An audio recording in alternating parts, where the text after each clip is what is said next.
When it comes to the world of women's sports, few names are brighter at the moment than Caitlin Clark. And after winning virtually every single award she's been eligible for this season, she's now snagged arguably the biggest of them all. The Iowa All-American is officially the winner of the prestigious Honda Cup. The honor goes to the top collegiate woman athlete in America. Now, each of the 12 NCAA women's sports has one finalist, and Clark, representing basketball, took the overall honor. She is the first Hawkeye to ever win the award, and of course, she'll be out at the John Deere Classic next week, playing in the Pro-Am and running a children's clinic. Sticking with basketball, pressure is rising for the NCAA to pay referees equally during the regular season. Now, the exact details of referee pay are closely guarded, but the Associated Press obtained data from last year's season showing 15 of college's most profitable conferences pay men's basketball refs 22% more per game. The Atlantic 10 Conference, which includes some Chicago teams, pay men's referees 44% more. Now, two D1 conferences, the Pac-12 and the Northeast Conference, said they plan to level the playing field by next season. And speaking of pay, let's turn to the LGPA.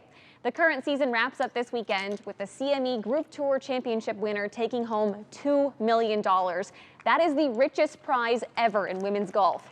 Now, historically, the LPGA has never had more than 17 players make more than $1 million in one season.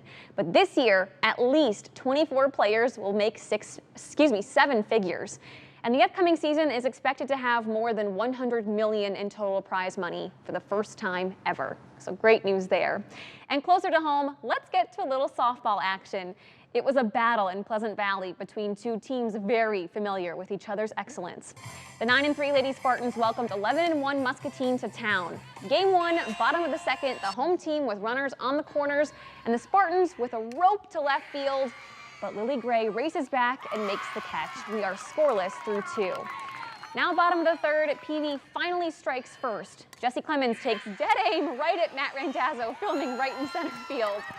The solo shot gives the home team a 1-0 lead.